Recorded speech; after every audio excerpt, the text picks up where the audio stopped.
Wagner force पर US intelligence का सनसनीखेज दावा। बड़ी खबर, जहां एडवांस हथियार खरीदना चाहता है वैगनर ग्रुप। तुर्की से हथियारों के लिए बातचीत भी हो चुकी है। कई अफ्रीकी देशों में पैर पसारने की कोशिश में है वैगनर ग्रुप। वैगनर फोर्स का बड़ी सैन्य ताकत बनाने का ये प्लान है।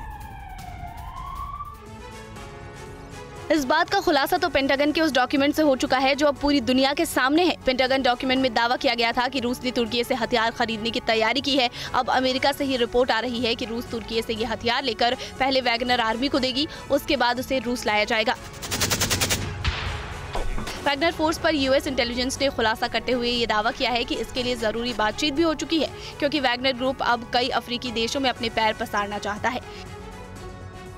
यूक्रेन युद्ध के बीच वैगनर और रूसी सेना ने जो विध्वंसक प्लान बनाया है, उसके मुताबिक पश्चिम अफ्रीका के देश माली में वैगनर का अड्डा है, जहां वैगनर ग्रुप के 1645 लड़ाकों की यूनिट है। सबसे पहले तुर्कियों से माली में हथियार डिलीवर करने का प्लान है। उसके बाद माली से ये हथियार रूस तक पहुंचेंगे, यानी माली में हथियार उतारकर तुर्की सीधे नाटो को धोखा देगा, ताकि नाटो के प्रतिबंधों से बचा जाए।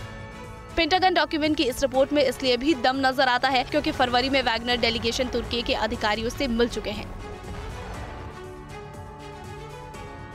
और वहीं यूक्रेन के खिलाफ ग्रेट वॉर की तैयारी में है पुतिन। नॉर्थ कोरिया और चीन भी होगा जंग में शामिल। पुतिन के एक इशारे का इंतजार है। रूसी मीडिया के हवाले से ये बड़ी खबर सामने आ रही है। क्या शांति स्थापित करने के नाम पर पुतिन यूक्रेन में बड़ी तबाही का चैप्टर खोलने जा रहे हैं? और बर्बादी के इस चैप्टर में नॉर्थ कोरिया और चीन के सैनिकों को जोड़ने जा रहे हैं, जो यूक्रेन के जंगी मैदान में पीस कीपिंग फोर्स के नाम पर जरूर उतरेगी, लेकिन हकीकत में वही सिर्फ बारूद बरसाने का काम करेगी। क्रेमलिन के समर्थन में प्रोपेगेंडा करने वाले बता रहे हैं कि ये सैनिक सिर्फ पुतिन के एक इशारे का इंतजार कर रहे हैं। खबर है कि नॉर्थ कोरिया और चीन के सैनिक यूक्रेन जंग में कूदने के लिए तैयार हैं। रूस के टीवी प्रेजेंटर और पुतिन के बेहद करीबी माने जाने वाले व्लादिमीर सोलोव ने भी इसी तरह का दावा किया। रूस के साथ दूसरे देश की फोर्स भी जंग में उतरने का इंतजार कर रही है। ये सब जिनपिंग के मॉस्को विजिट के बाद मुमकिन हुआ। सोलोव ने यह भी दावा किया कि पुतिन अब ग्रेट वॉर की तैयारी में है। इस खबर की अहमियत का अंदाजा इसी बात से लगाया जा सकता है कि यूक्रेन के आंतरिक मामलों के मंत्री एंटन गुरशेंको ने इस टीवी प्रेजेंटर की क्लिप को ट्विटर पर शेयर करते हुए लिखा, अब रूस को चीन और नॉर्थ कोरिया की जरूरत पड़ रही है।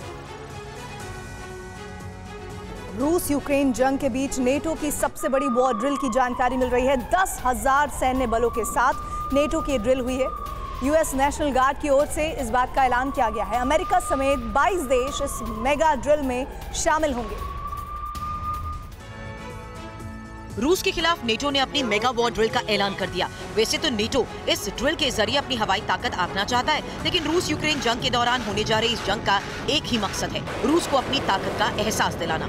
नेटो की सबसे बड़ी वॉर ड्रिल में 10,000 सैन्य बल मैदान में उतरेंगे। यूएस नेशनल गार्ड ने ऐलान किया कि इस ड्रिल में अमेरिका समेत 22 देश हिस्सा ले रहे हैं। देखते हैं नेटो का आखिर पूरा प्लान है क्या। तारीख 12 से 23 जून, 10,000 फोर्स शामिल। नेटो ईस्टर्न फ्रंटियर लोकेशन पर वॉर ड्रिल को लेकर बड़ी खबर, जहां अमेरिका समेत 22 देश हिस्सा ले रहे हैं। 23 कैटेगरी के एयरक्राफ्ट को इसमें शामिल किया जाएगा। साथ ही 220 कुल फाइटर प्लेन्स इसका हिस्सा रहेंगे। रूस की सीमा से लगे इलाके पर फोकस रहेगा। इतिहास में ये अब तक की सबसे बड़ी ड्रिल बताई जा रही है। एयर पावर को परखने की यहाँ कोशिश की जाएगी। साथ ही पहले शक्ति प्रदर्शन होगा और फिर आर पार का एक्शन। हाल ही में रूस ने फिनलैंड के नेटो में शामिल होने के बाद प्रतिवाद की चेतावनी दी है। नेटो के कई सदस्य देश पर रूस का खतरा मंडरा रहा है।